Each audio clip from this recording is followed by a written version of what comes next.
I had a very complicated relationship with my dad, and it was really, there was a foundation of tough love with my father, and wasn't a big I love you guy. He would beat my ass when I was 5 years old. There's a testosterone thing that just happens between sons and their fathers. And he wanted sympathy, and I said, if you want sympathy, go home to your mother and get it. He said, you are throwing it all away. It is the worst mistake you will ever make. And I wish I had someone who could just pull me aside and, hey, it's gonna be okay. It's gonna be okay. But I wish I knew that. My dad got into professional wrestling in the 60s and the 70s. 150 pound Rocky Johnson. Where it was an all-white wrestling business, an all-white audience. And at that time in the late 60s, where racial tension and divide was still very strong and the wounds were still there. But he was able to change behavior, the audience's behavior. So this all-white audience who would never cheer a black man cheered him in these arenas. He would get up at usually 5:30 in the morning, and he would say, if I get up, you're gonna get up too. Yes. And I wouldn't work out, but he would just make sure that I was there and be with him, and that was our time that we could spend together. My dad always said too that regardless of what you do in life and where you go, respect is gonna be given when it's earned, and you have to go out and earn it every single day. The thing that has worked for me is to remember the hard times. I was evicted when I was 14. We were kicked off the island. We couldn't live in Hawaii. Had no place to live. My mom and I came home, and I'll never forget, the rent was $180 a week. And there was an eviction. A week. And there was an eviction notice on the door. And this was the final eviction notice. My mom started crying, and I never forgot in that moment. It was a seminal moment for me because I felt like I never want to be in this position again. What can I do? So at 14 years old, I thought, well, the heroes in my life, Muhammad Ali, for example, professional wrestlers, they're all men who have worked hard with their hands and they built their body. Yes, that's what I'm going to do. I'm going to do what my dad taught me and these other heroes. I'm going to go build my body so we're never evicted again. And at that time, we were at an all-time low, I think, with our family. And I am already a pretty big boy, 6'4", 200, maybe 20, 25 pounds. I had a very bad mustache. I had a chip on my shoulder. Fresh into this high school in Bethlehem, Pennsylvania, Freedom High School. A teacher comes in, his name is Jody Swick, tough guy. He shook my hand. I'll never forget that shake. He said, I want you to do something for me. Yes? Why don't you come out and play football for me? I said, okay. And I went out and I played football for Jody Swick, and he was our head football coach, and he became a father figure to me and a mentor. I fell in love with the game of football, and I started getting recruited from every college across the country. My thought process started to change. That's when I started thinking about goals and what I wanted to accomplish. My goal was to play in the NFL. Again, because we didn't have a lot of money, so I wanted to be the first one to buy my parents a house, and the dream didn't come true. I didn't get drafted. I didn't get any offers, nothing. I had to work up in Canada at the Canadian Football League. When I was cut from there, my dad had to come pick me up. And I'll never forget, we were on I-75. He lived in Tampa, came to Miami, got in his pickup truck. We drove up I-75. And I'm 23 years old. I am forced to move back in with my parents. He got sassy with me one time. It was about a mile and a half from home.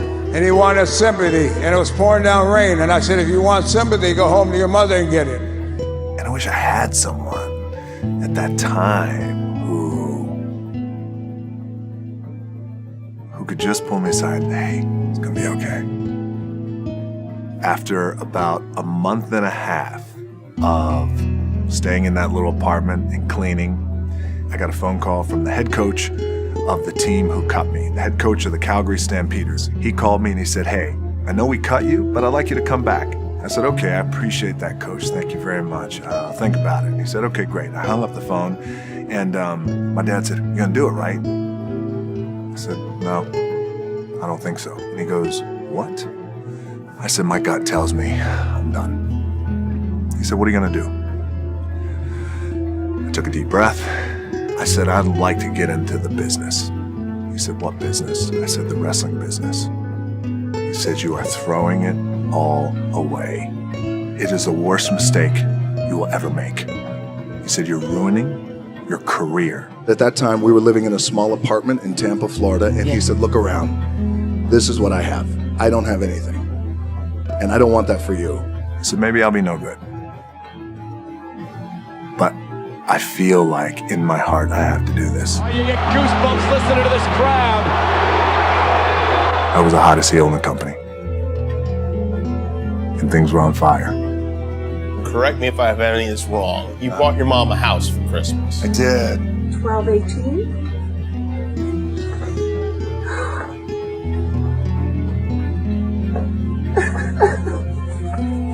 A brand new home. Happy Quantum. Just so cool to buy her a house, And you bought your dad a house too. I did. I bought my old man a house too. So that's the greatest thing ever, right? To buy your parents a house. Yes, right. Yes.